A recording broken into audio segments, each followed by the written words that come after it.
Welcome to another episode of Boring History for Sleep, where we gently wander through the strange corners of the past.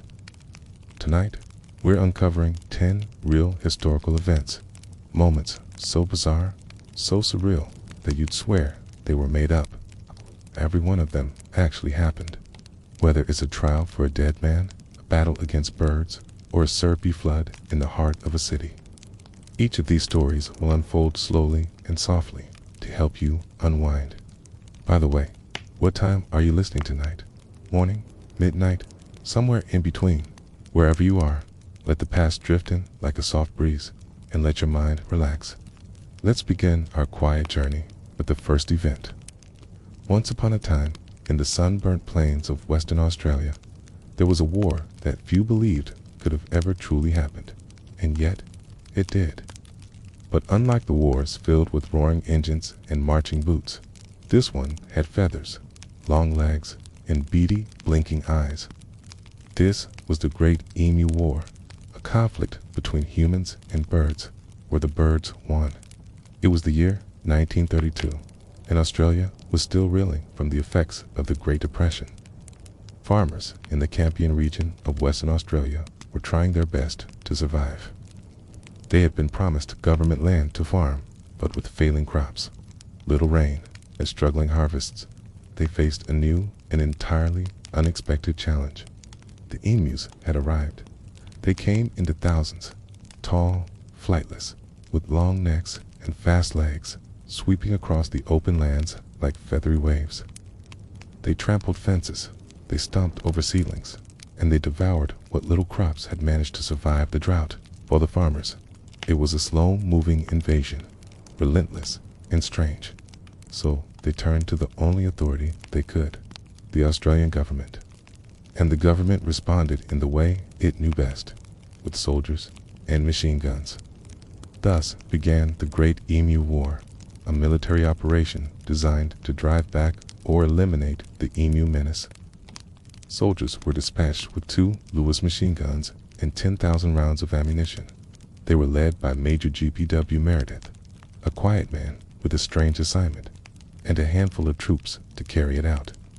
The plan seemed simple. Find the emus, stop the emus, but the emus, it turned out, had no intention of being found. They traveled in small groups, darting quickly through the bush, separating whenever they heard the rumble of engines or the shuffle of boots. They were fast, much faster than expected, and far more coordinated than anyone imagined. The first few encounters were awkward. Soldiers crept toward a group of emus grazing near a waterhole. They set up their weapons, held their breath, waited for the perfect moment. Then the birds scattered, vanishing into the dry wind before a single shot could be fired. When they did manage to shoot, the results were disappointing. Even direct hits often didn't bring the birds down. Their strong legs and thick feathers absorbed more punishment than expected. And when the soldiers tried mounting guns on trucks to chase the emus, the terrain made the vehicles bounce so violently that the gunners couldn't aim at all.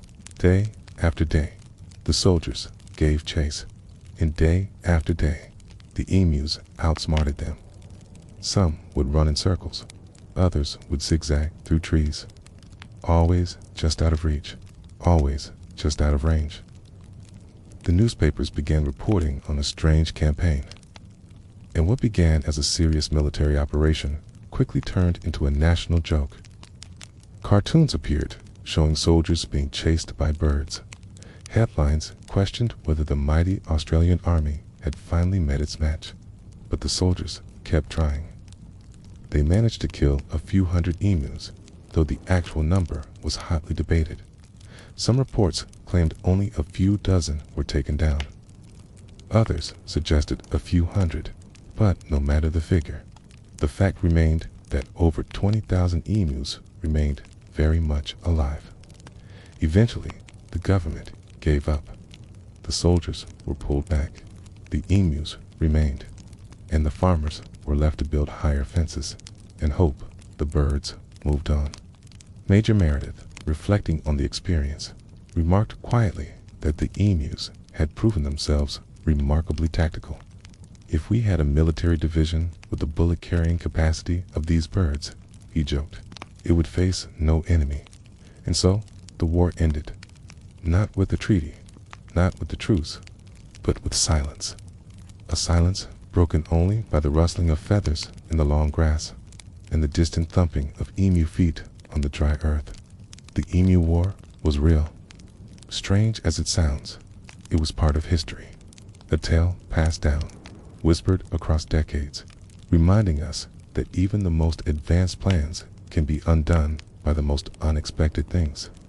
And tonight, as you settle into the rhythm of the story, you can imagine that dusty land, wide and open, the dry wind moving through the brush, soldiers waiting with quiet frustration, and the birds, tall and awkward, dancing just out of reach. There is something strangely comforting in this absurdity. A war with no true casualties, no hero and no villain. Tia, just humans trying to outmatch nature, and nature quietly stepping aside or running away faster than bullets. So let the Emu War drift through your thoughts, soft and surreal, like a feather on the breeze. Let it carry you deeper into this quiet collection of forgotten tales, stories so strange they could be dreams, and yet they were not. They happened long ago, under the same sky that watches you now, and they wait patiently in the dust of history, waiting to be remembered, simply to help someone, somewhere, fall asleep. In the early morning stillness of medieval Rome, around the year 897, the streets were silent, and the sun had not yet touched the tops of the basilicas. The city had seen chaos before, but few events would rival the absurdity or the eerie quiet of what was about to unfold in the Lateran Basilica. Imagine, if you can, a trial, but not just any trial. In front of a gathering of bishops, nobles, and clergy, a court was convened. The defendant, however, was already dead. And not just recently, was Pope Formosus, exhumed from his grave, dressed in papal robes, and propped up on a throne. His lifeless fingers curled awkwardly, and his sunken face was masked with the stillness of death. Yet he was being formally charged with crimes. The new Pope, Stephen VI, presided over this grotesque scene, a man said to be filled with bitterness, paranoia, and political rage. To him, the corpse of Formosus still held power, influence, and symbolic weight. In death, the former pope was a threat, and in this twisted ceremony, Stephen meant to erase that threat completely. The atmosphere inside the basilica was heavy, not with noise, but with a thick, surreal tension. Candles flickered in their holders, casting long shadows across the ancient marble floors. The crowd was quiet, unsure whether they were witnessing madness or something sacred. Beside the corpse stood a deacon, chosen to answer questions on behalf of the deceased pope. Yes, Formosus had a defense attorney, in a manner of speaking. The charges were peculiar and deeply political. Pope Formosus was accused of perjury, of illegally assuming the papacy, and of performing acts as pope while he was supposedly ineligible. The trial continued in slow, deliberate steps. Questions were asked, and the deacon responded in a trembling voice. The dead pope, of course, sat silently, his expression unchanged. His robes rumbled from the grave. But Stephen raged on, pointing, accusing, demanding answers from the voiceless. Two modern minds. The scene feels like something out of a dream, or a strange, dark theater production. But this was very real. A pope had dug up his predecessor, placed him on trial, and sought to erase him from memory by means of public humiliation. After days of deliberation, a verdict was announced. Formosus was found guilty. His foul acts were declared invalid. His robes were stripped from his corpse, and his fingers, the very ones that had given blessings, were cut off.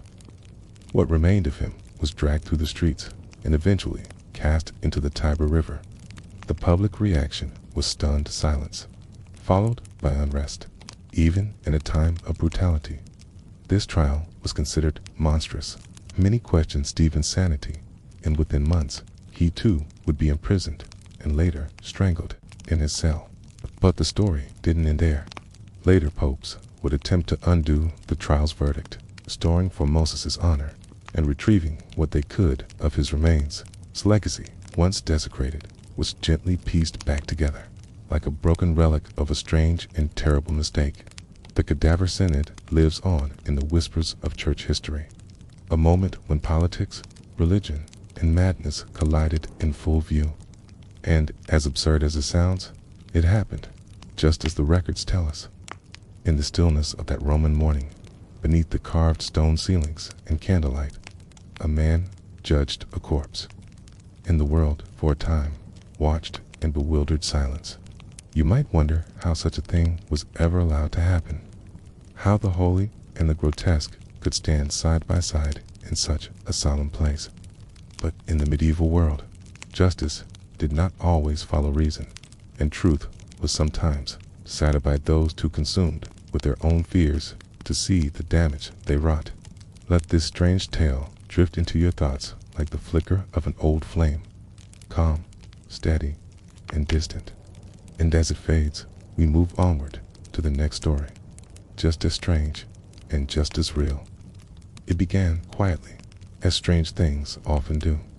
In the summer of 1518, in the city of Strasbourg, a woman stepped into the street and began to dance. There was no music, no celebration, no festival. Just a woman moving with quiet desperation, her feet tapping, her arms swaying, her eyes locked forward as if she were chasing something only she could see. The townspeople watched. Some thought it was a performance. Others whispered she had gone mad, but she didn't stop. She danced through the day into the night. And when the sun rose the next morning, she was still dancing. Her face was pale, her body trembling, her dress soaked with sweat. In the days that followed, others joined her. One by one, men and women stepped into the streets and began to move. They twirled, they kicked, they spun with wild energy. Soon, the square was filled with dozens of dancers, then hundreds. No one could explain why. Doctors were called. They watched in disbelief. These were not rehearsed steps, not joyful ones. The dancers grimaced in pain, their limbs jerking uncontrollably. Some screamed, others wept, but still they danced. The authorities grew nervous. This was no ordinary illness, and it was spreading fast. The city council met and consulted physicians, who declared it an affliction of the blood.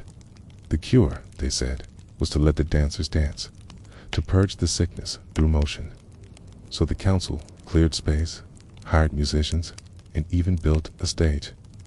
The sound of drums and fiddles echoed through the streets, and the dancers kept moving, exhausted, bleeding, aching. Their bodies obeyed something no one could see. Days passed, then weeks. Some collapsed from exhaustion. Others died where they stood, but more dancers kept appearing. It was as if the city itself had been caught in a trance, where silence no longer existed, only rhythm. Rumors spread. Some said it was a curse. Others blamed demons or the fury of a forgotten saint. A few believed the nearby river had carried something dark into the city, something that stirred the nerves and stole control. But the truth remains a mystery. Modern historians have guessed ergot poisoning, perhaps a mold found on rye that causes hallucinations or mass hysteria, driven by stress, hunger, or fear. But no theory fully explains it. Why did they dance? Why could no one stop them? Why did it last so long?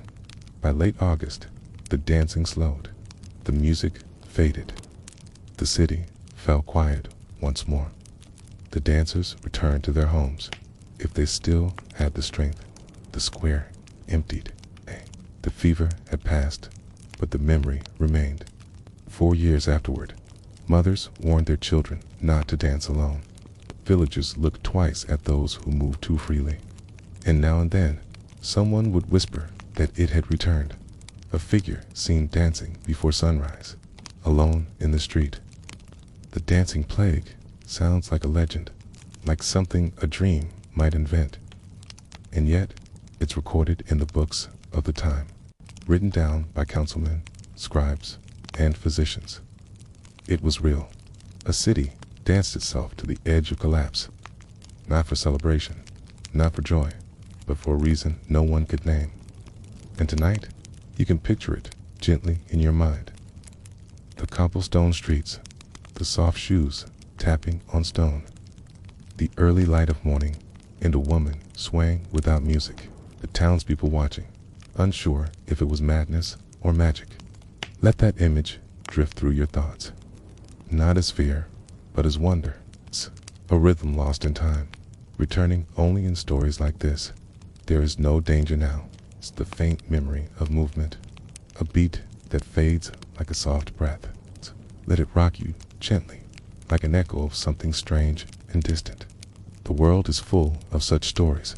Strange, beautiful, impossible, and true. They are the kind of tales that don't shout. They whisper, and they wait. Wait for a quiet night, a listening ear, a sleepy heart, and a voice to carry them through the dark.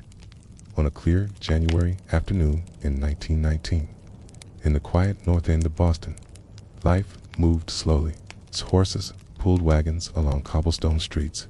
Children played near lampposts, and shopkeepers stepped out into the cold sun to sweep their steps. The air was crisp, the sky was pale, and nothing seemed unusual as midday passed. But behind the ordinary rhythm of the city, something massive, silent and waiting stood just blocks away. Steel tank, round and rust-colored, rose above the rooftops like a silent giant. It stood 50 feet tall, 90 feet across, and it held more than 2 million gallons of molasses. It's thick, dark, and sticky. The syrup had been shipped from the Caribbean to be distilled into industrial alcohol, and the tank had been filled nearly to the brim. It creaked and groaned in the heat of summer, and in the chill of winter it tightened with the cold, holding back, heavy-tied with thin steel walls that had already shown signs of weakness. At around 12:40 p.m., without warning, the tank gave out.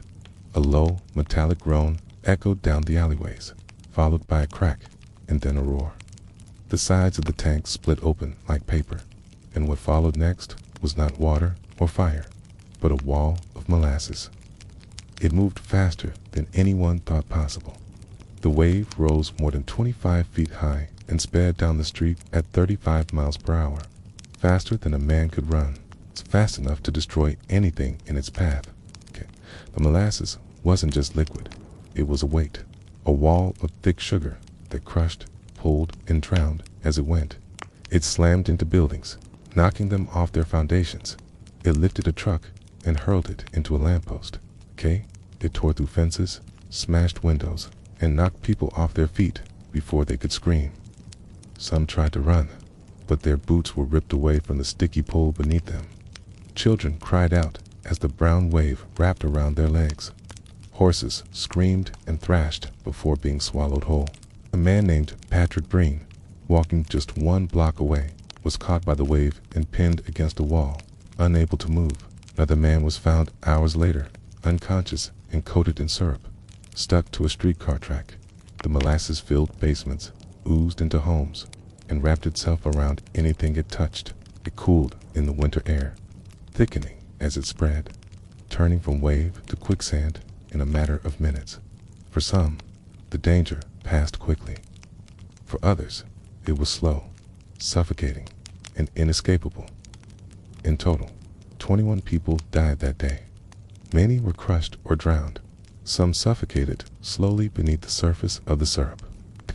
More than 150 others were injured, their bodies bruised and burned by the sheer force of the wave. Firefighters, police, and volunteers rushed in to help, but they found themselves trapped in the same sticky nightmare. They tried to wade through it, using planks to move forward, wrapping rope around their waists so they could be pulled back if they sank too deep. Rescue efforts stretched into the night, lit by flickering lanterns. As men shouted names into the dark, hoping for a response from beneath the molasses. Cleanup took weeks, then months. Crews scraped syrup from bricks with shovels, sprayed down streets with salt water from the harbor, and tracked brown footprints for blocks. The molasses stuck to everything, to boots, to hair, to the inside of homes. It clung to dogs, to door handles, to firemen's beards, and to church pews, even as they cleaned. The sweet scent hung in the air like a ghost that would not leave. 4 years afterward, Boston residents claimed that on hot summer days, the smell of molasses would rise from the ground, lingered in cracks, in wood, in memory. The disaster was strange enough to become legend, but it was never fiction, because, as expected, was human neglect. The tank had been poorly constructed, never properly tested, and rushed into service by the company that owned it. Workers had noticed it leaked from the beginning. Children used to gather near the base with pails, collecting the syrup that dripped freely from the seams, but no one ever fixed it. And on that cold day in January, the steel failed. The company that owned the tank tried to blame anarchists, claiming sabotage, but experts pointed to bad welding, thermal expansion, and corporate shortcuts. Eventually, the courts sided with the victims, awarding hundreds of thousands in damages. But the lives lost could never be replaced, and the neighborhood would never be the same. What makes the story so strange and so unforgettable is its sheer absurdity. A molasses flood sounds like something imagined, a children's fable, or a tall tale whispered by old dock workers. And it happened. It was as real as fire or flood, and in some ways, even crueler. It wasn't fast like water. It was slow enough for people to feel it coming, to struggle, to fight, and then be pulled down all the same. It was soft, warm, and sweet, but it crushed walls and bones and breath.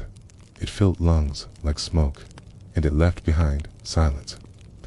More than a century later, it lives only in memory, in books, in museum plaques, in old photos showing sticky streets and dazed survivors.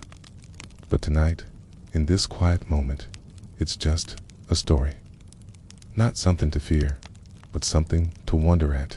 A strange ripple in the surface of time. So imagine that quiet Boston street, just before it happened, a child laughing beside a post, a horse tied to a railing, the tank looming overhead, silent, waiting. Then hear the groan, the crack, the rush. See the syrup rushing through the streets, dark and slow and unbelievable. Let it stay distant.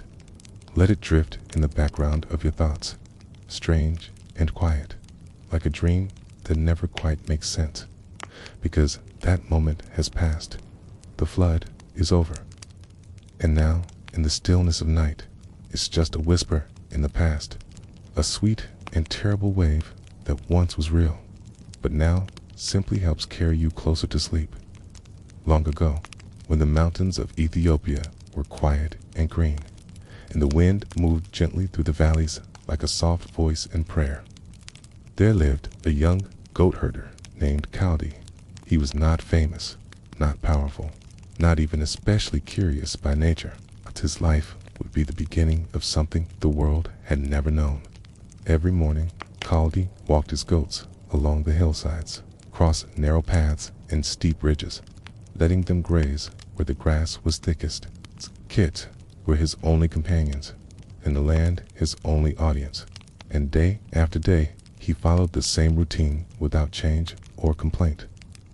But one morning, just as the sun had pushed through the mist, Kaldi noticed something strange. His goats were not grazing. They were dancing. Their hooves tapped against the stones. Their legs kicked and twitched, and they spun in wide, erratic circles. It was not the playful leap of joy he had seen before, but something frantic, wild, and entirely unfamiliar. He watched them for a long while, unsure whether to be alarmed or amazed. As he moved closer, he saw the source, a small tree growing crooked from the side of the hill, covered in clusters of red berries that looked like tiny jewels. The goats had been eating them greedily, one after another, until they could no longer keep still. Caldi picked one himself, turned it in his hand, and studied it carefully. It had a deep red skin, a smooth texture, and a sharp, earthy scent that clung to his fingers. Cautiously, he bit into it. The bitterness struck first, sharp and dry, but beneath that bitterness came something else, a warmth, a slow, rising energy, not like food or wine, but something that filled his chest with a strange, alert calm. His thoughts seemed to clear. The wind felt brighter, and the world around him, though unchanged, seemed to shimmer ever so slightly more. Excited, confused, and slightly out of breath, Caldi rushed home with a bundle of berries in the folds of his robe. He ran to the nearby monastery, where the monks had lived in silence and prayer for generations, and shared what he had found. They listened politely as he spoke of the dancing goats, of the bright fruit, and of the strange feeling that had risen in his chest. But the monks were cautious. They took the berries from him, studied them in silence, and after some murmured conversation, they threw them into the fire. Better to burn a strange gift than risk a curse, they reasoned. And yet, the fire changed everything. As the berries crackled in the heat, they released a scent the monks had never known. Rich, warm, deep, and comforting. It filled the room with something ancient and alive. They pulled the beans from the fire, crushed them with stones, and poured boiling water over the roasted fragments. What they drank was the first cup of coffee. That night, for the first time in memory, the monks did not fall asleep during evening prayers. Their eyes remained open, their minds sharp, their voices steady. They prayed longer, softer, more deeply, and as the hours passed, they felt the world grow quieter, not louder. The next day, they called Caldi back. From that point forward, the story of the beans began to spread, from monk to traveler, from traveler to merchant, from merchant to caravan. The beans crossed deserts, were carried on the backs of camels, hidden in bags, steeped in water, passed from hand to hand. They reached Arabia, where the drink became a ritual, a sacred part of daily life. There, it was known as kawa, meaning something that takes away sleep. In coffee houses lit by candlelight, poets spoke, musicians played, and the people stayed late into the night, sipping quietly from steaming cups. From Arabia, coffee moved to Egypt, to Turkey, to Persia. It became part of stories, of ceremonies, of mornings and midnights, and then it traveled farther. The beans reached Europe through the ports of Venice. In France, they were poured into porcelain. In England, into silver. Coffee houses appeared across the continent, where artists gathered, where revolutionaries whispered, where thinkers argued beneath oil lamps in the deep hours of the night. In time, the beans would sail across oceans, land in the Americas, and spread across the world. It would become a comfort, a ritual, a necessity, but always at the heart of it was a memory of something small and red, and a goat herder who had simply paid attention. Some say the story is a myth, that Caldi never lived, that no goats ever danced. But still, the story remains. It has lasted because it feels true, because it speaks softly, like a fable meant not for facts, but for comfort. And even now, when you sit with your hands wrapped around a warm cup, there is something gentle about imagining its origin, not in factories or science, but in a hillside, a boy, and a wild, joyful animal. Tonight, as you settle into rest, you can picture that hill, the red berries glowing under a soft sun, the goats moving with rhythm no one else could hear, and Caldi standing still, the wind brushing his robe, his eyes filled with wonder. You can smell the smoke from the fire, hear the gentle crack of the beans as they roast, see the steam rising from that first cup. You can feel the monks sitting together, whispering prayers, their eyes wide with wakefulness they had never known before. There is something peaceful in that moment, not because of the caffeine, not because of the history, but because of the simplicity. A quiet discovery, a gentle gift, a dance that turned into a drink, and a drink that turned into a story. Let that story move softly through your thoughts. Let it warm you, not with energy, but with ease. Let the image rest behind your eyes, gentle, still, and slow. The goats are resting now. The fire has burned low. The hills are quiet once more, and Caldi, wherever he is in memory, has finished his journey for the day. Sleep well, and let the world grow soft around you. The story is told. The cup is empty, okay, and the night is yours. The sun was warm on the fields of France, casting long shadows over rolling grass and quiet hills that seemed untouched by history. It was a peaceful afternoon, sometime after the wars, but before the final fall, when Napoleon Bonaparte, Emperor of France, decided that the day would be best spent outdoors, not with maps or ministers, not with speeches or strategy, but with something far simpler, a rabbit hunt. Napoleon was no stranger to victory.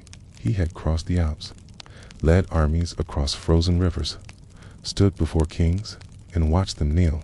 He had faced musket fire and cannon blast, stormed cities, written laws, built empires, but on this afternoon, he wanted only a moment of calm, just a gathering of friends and generals, a field, a breeze, and a hunt. His staff, eager to please, made the arrangements. They selected a wide open stretch of land on the edge of a quiet estate, a perfect backdrop of trees and low hills, with space to ride and fire without harm. Okay, guns were cleaned, horses were saddled, wine was chilled, but most importantly, hundreds of rabbits were acquired. This was to be no ordinary hunt. Napoleon expected game to be plentiful. His staff delivered. They gathered rabbits in cages, transported them carefully, and prepared them for release at just the right moment. But what no one seemed to ask was where the rabbits had come from. Instead of trapping wild hares from the woods and fields, they had purchased tame rabbits from local farmers, domesticated creatures born and raised in pens, handled by humans from birth. They did not fear people. They associated them with food. When the moment came and the guests arrived, Napoleon stood, dressed not for war, but for leisure. His marshals gathered around him, some mounted, some on foot, all laughing and relaxed. It was to be a light day, a celebration of sorts, a gentle reminder of peace before whatever battles came next. The cages were brought to the center of the field. The signal was given, and the doors were opened. The hunt, however, did not begin. Something else did. The rabbits did not scatter into the tall grass as planned. They did not dart in all directions, weaving and fleeing through brush and cover. They turned almost as one and charged directly at the hunters. At first, there was laughter. A few rabbits bounding toward. The emperor must have seemed amusing, charming even. Napoleon himself is said to have smiled, expecting them to pass by or veer away, but they didn't. Dozens of rabbits streamed forward, then hundreds. The men watched in confusion as the field turned into a tide of fur and twitching noses. Some tried to step aside, but the rabbits followed, attacking in anger, but in expectation. They believed that the people before them were there to feed them. Napoleon found himself surrounded. Rabbits leapt onto boots, clung to coats, and scrambled beneath the carriages. They nibbled at belts and gloves, nosed at saddlebags, tugged at trousers. It became clear within seconds that this was no longer a hunt. This was an invasion. Officers tried to shoo them away, waving arms and laughing nervously, but the rabbits were undeterred. Some men raised their guns, unsure if they should fire or flee. Napoleon stepped backward, brushing rabbits from his boots as they hopped after him in waves. Counts say he moved quickly, first stepping back, then turning, then retreating toward the safety of his carriage. The rabbits followed. His generals followed him.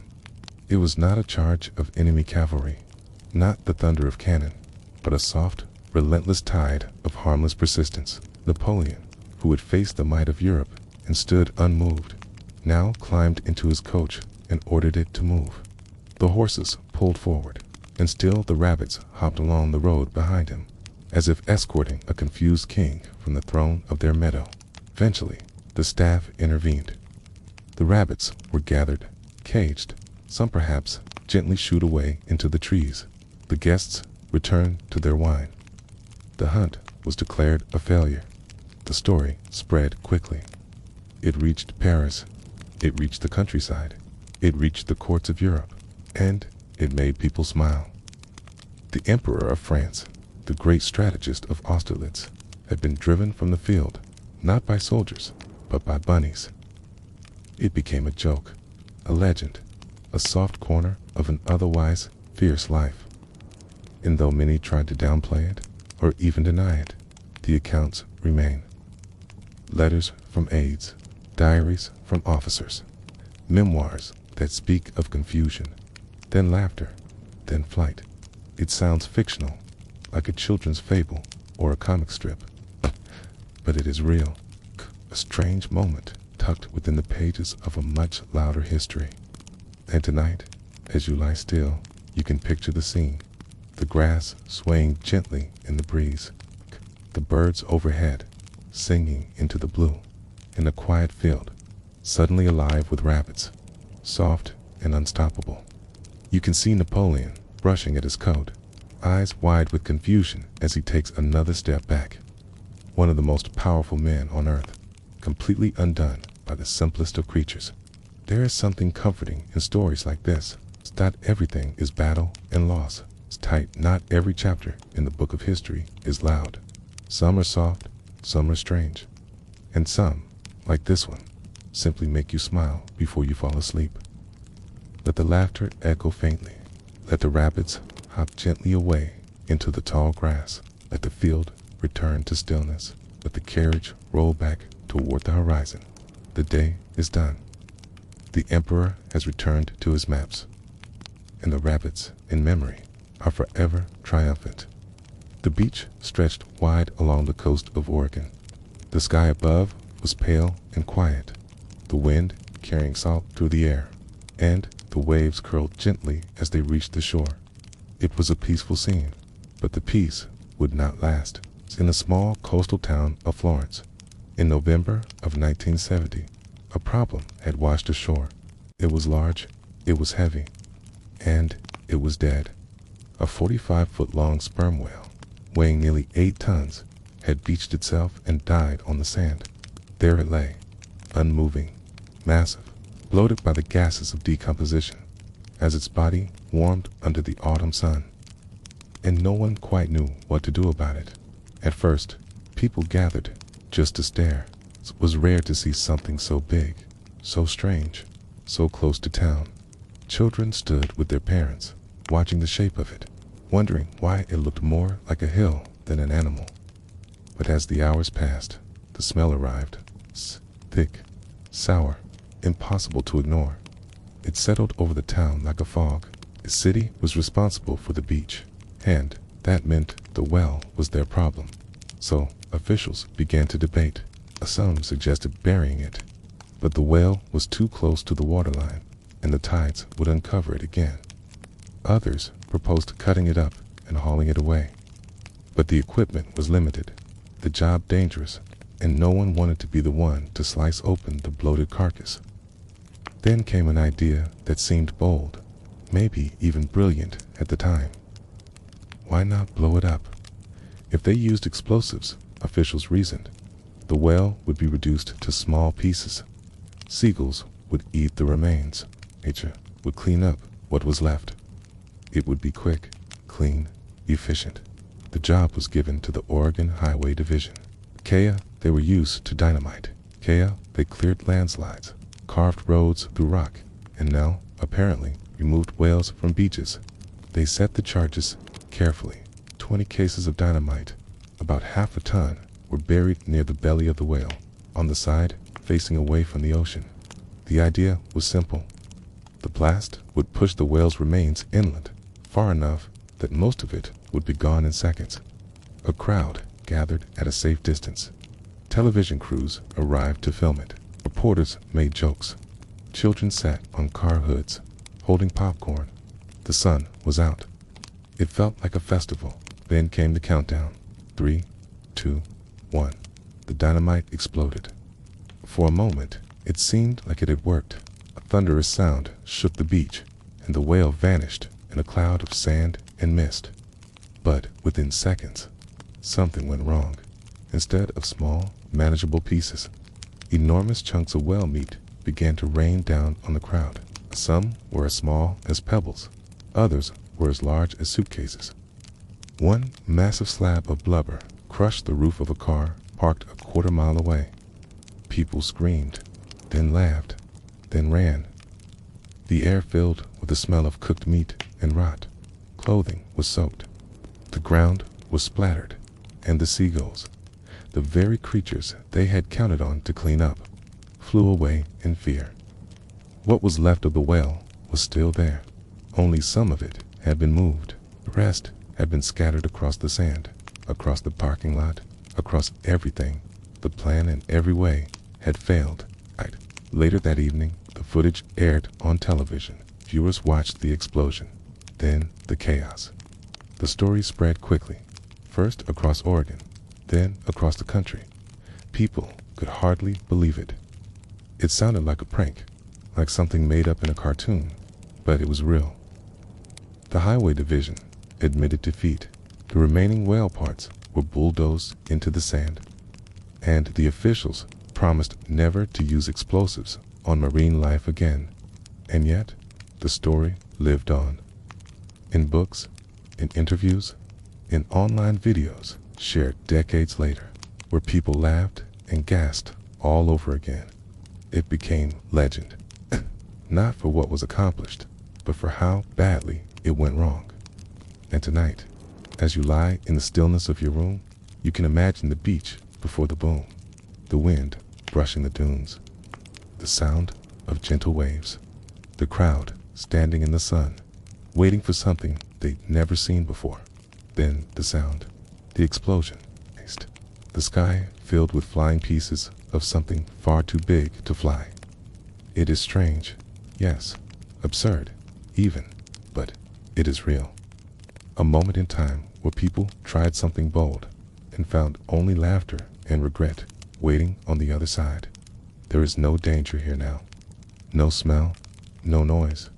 Just the soft memory of a very unusual day on the Oregon coast, when a problem too big to carry was turned into a lesson too ridiculous to forget.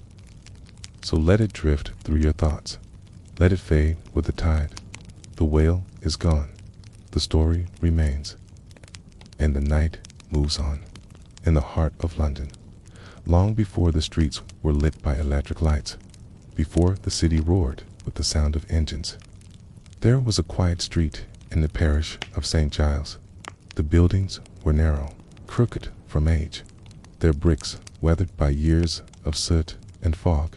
The people who lived there worked hard, ate little, and often fell asleep to the hum of distant carts and clinking glass.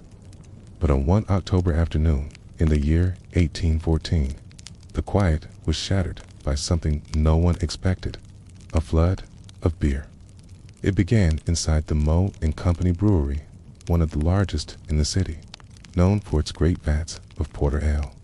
The smell of malt and yeast lingered in the air around it, and massive wooden barrels, bigger than houses, lined the brewery's walls. Each vat stood tall, reinforced with thick metal hoops, and filled with thousands of gallons of dark, frothy beer. One of those vats held nearly 400,000 liters a day, and on that day, something went terribly wrong. One of the iron hoops snapped. It made no sound at first, just a tremor, just a shift.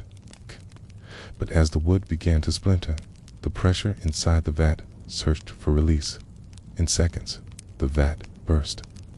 A wall of beer exploded from its side, striking the others nearby, one by one, like a row of dominoes. The other vats cracked and gave way. The force was unstoppable. A river of beer surged through the brewery walls, smashing through bricks and bursting into the street. It moved quickly, far faster than anyone could run, carrying wood and debris with it. The scent of alcohol filled the air, strong and overwhelming, as the golden brown tide poured into the streets of St. Giles. The flood rushed into basements and cellars, crashing through windows, lifting carts, and shattering furniture. Inside one home, a mother and her daughter were having tea. In a moment, the wall collapsed, and they were swept away. At a nearby wake, mourners sat in a candlelit room, grieving the loss of a young boy. The beer came without warning, rushing in like a wave, knocking over chairs, filling the room chest deep in seconds. Some people tried to climb onto tables, others scrambled for the stairs, but the flood kept coming. 8 people died that day, not from violence, not from war, but from beer. 2 were young children. Others were women trapped in their homes, unable to escape the tide. The streets of St. Giles were already poor, already broken by hardship, and this strange disaster made them poorer still. After the wave passed, people emerged into the streets, soaked and stunned. Some wept, others began to dig through the wreckage, looking for signs of life, and a few, it was said, tried to collect the beer that had pooled in the gutters, filling cups and pots with what they could salvage. The city was shocked. Word spread quickly. The papers called it an accident. Some treated it as a curiosity. Others treated it as a tragedy. But everyone agreed on one thing. It was real. The owners of the brewery were taken to court. They were not found guilty. The judge ruled that the flood had been an act of God. No one was punished. No reparations were paid. The families of the victims received nothing, and yet the story endured. People remembered the beer that poured through the walls like a river. They spoke of the smell, the foam, the strange silence that followed. They remembered how something meant to bring joy could turn into something so heavy and unstoppable. And today, more than 200 years later, the tale is still told. Sometimes with laughter, sometimes with sadness, always with disbelief, because it sounds impossible. How could people die in a flood of beer? How could barrels become rivers? How could a drink become a weapon? But it did, and it did so without warning, without rage, without fire or thunder, just pressure, just time, just one broken hoop. Tonight, as you lie in stillness, you can picture that old street in London, the sloping rooftops, the cobblestones, dark with rain, the smell of wood smoke curling from chimneys, and then the distant groan of wood giving way, followed by a sound no one had ever heard before. Not water, not wind, but beer, roaring down a narrow street like a storm. You can imagine the panic, the confusion, the sheer absurdity of it all. And then you can let it fade, 'cause the flood is long gone now. The streets have changed, The people have changed, but the story remains, And it's not here to trouble you. It's not here to shock or disturb. It's here to remind you that the world is full of strange corners, hidden histories, and forgotten truths. Stories that sound made up, but are real. So breathe gently. Let the beer flood roll quietly behind your thoughts. Let the weight of the past grow lighter. Let the strangeness become soft. Because the wave has passed, the lights have dimmed, and the story is done. The year was 2000. Autumn had settled over the state of Missouri. Crisp air, golden leaves, and the soft buzz of campaign season. Mel Carnahan was running for Senate. He had once been Missouri's governor, a quiet, steady presence, known for his calm voice and thoughtful speeches. Now, he was taking on a powerful opponent. The sitting senator, John Ashcroft, was a close race. Every speech mattered. Every vote counted. But then, something happened that no one could have predicted. On October 16th, just 22 days before the election, Mel Carnahan boarded a small plane with his son and an aide. They were headed to a campaign stop. The weather was not kind. The sky grew dark. The wind picked up, and the rain began to fall. The plane struggled, and then it disappeared from radar. A search began. People waited, hoping, but the hope faded fast. The wreckage was found in a wooded area. All three on board were gone. The news stunned the state. People cried. Candles were lit. Speeches were given in his honor. But the election, strangely, was not over. You see, it was too late to take his name off the ballot. People began to wonder, what happens now? Can a man who died still win an election? What if the voters chose him anyway? What if they wanted to honor his memory, to send a message, even in death? His wife, Jean Carnahan, was grieving. She made a quiet announcement. Her husband won, she said. She would accept an appointment to fill the seat in his place, not out of ambition, but to carry on what he believed in. And something changed in that moment. Support from Mel Carnahan, the man who could no longer serve, began to rise. People felt something stir in their hearts. I saw the vote not as a choice between two men, but as a chance to speak. Election day came. People lined up outside the polling stations. Some brought candles. Others wore black ribbons. And when they filled in their ballots, they voted for the man who had already died. When the results came in, Mel Carnahan had won. A dead man had defeated a sitting U.S. senator. It had never happened before, and it hasn't happened since. The headlines were filled with disbelief. People across the country asked how it could be. How could a man who was gone receive more votes than one who was still campaigning? But the people of Missouri weren't confused. They knew what they were doing. To them, it wasn't about the rules. It was about what he stood for. It was about a promise, a legacy, and a quiet belief that even death couldn't silence a voice that mattered. Soon after, the governor of Missouri kept his word. He appointed Jean Carnahan to the Senate, and she was sworn in as the first female senator from the state. She served for 2 years, carrying her husband's name and memory with her into every vote. And Mel Carnahan, though he never sat in that Senate seat, became a symbol of how strange and poetic democracy can be. How sometimes the quietest voices are heard the loudest, and how a story that sounds like fiction can unfold in the real world. It may sound made up.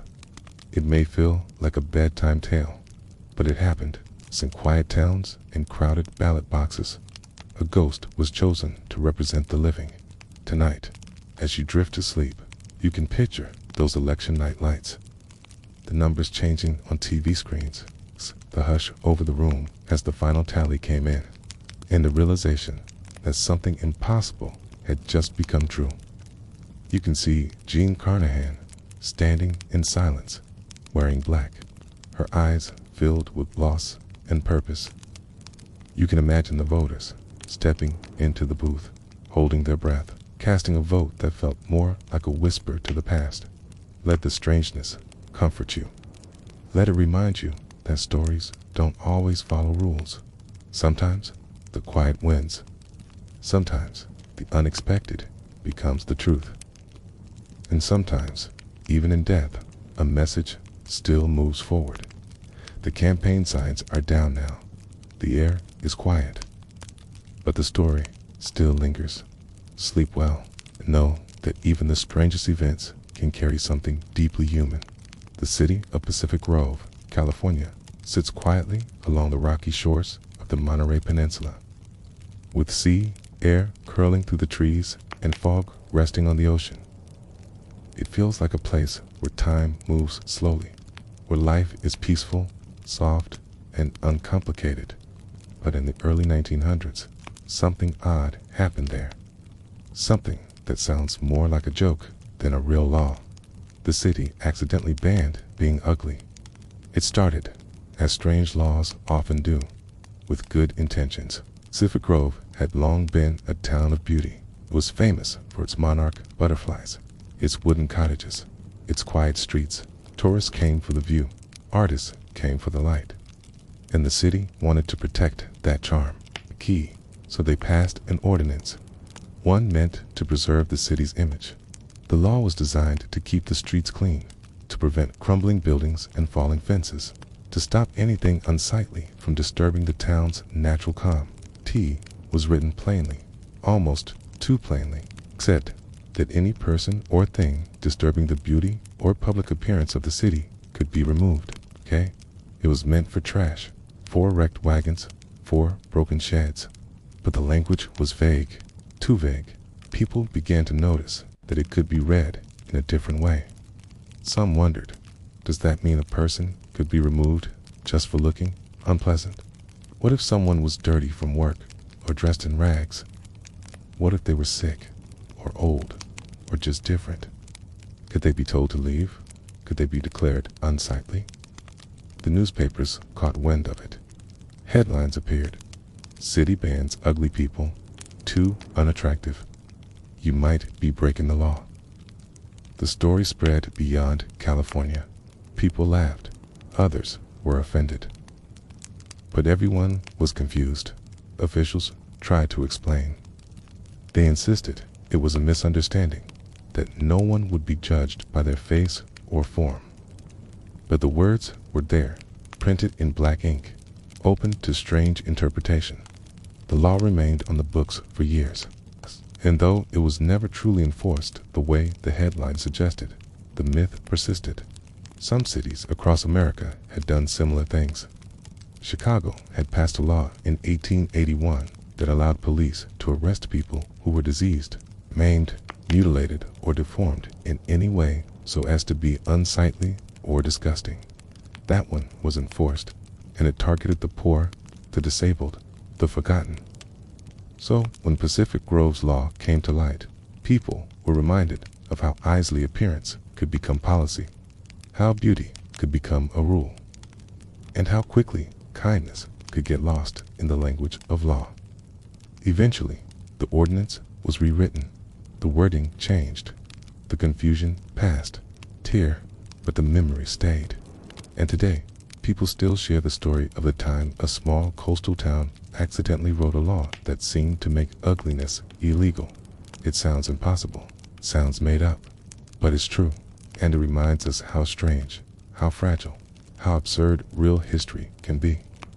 Tonight, as your eyes grow heavy, imagine the streets of that seaside town, the wooden porches, the swaying cypress trees, the sound of the waves tapping the shore like a slow drumbeat.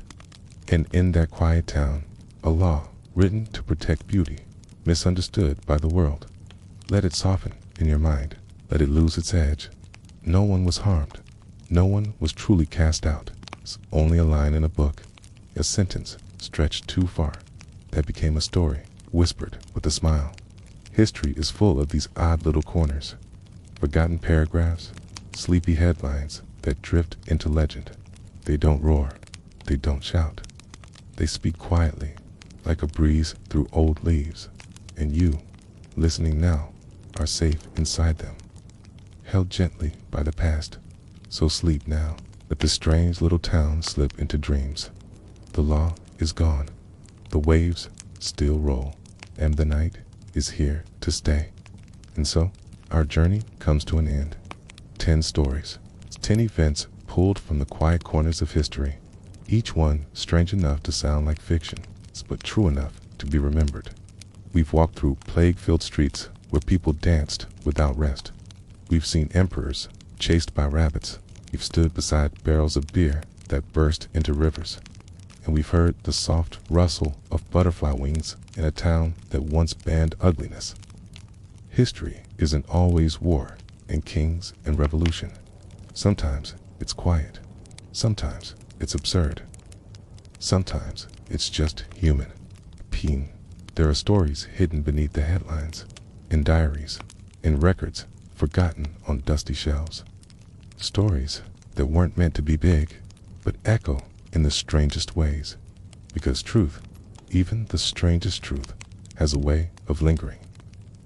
And tonight, you've wandered through those stories slowly, softly, without hurry, letting each one settle like a layer of dust on an old book, letting your breath slow as the moments turned into memories. Maybe you smiled, maybe you wondered, or maybe, somewhere along the way, you began to feel sleepy. That's the beauty of boring history. It doesn't demand, doesn't push, just offers a quiet hand, and leads you gently through time. The past is still there, waiting, not with noise, but with stillness. And whenever you wish to return, it will be here, unfolding slowly, word by word, like a blanket pulled over a tired mind. So let your thoughts soften, let the stories fade. You don't have to remember every detail. You don't need to hold on tightly. Let go. Let your eyes close. Let your breath deepen, because the night is long, the past is kind, and the strangest stories are often the ones we carry with us into dreams. Sleep well, traveler. A tree will wait.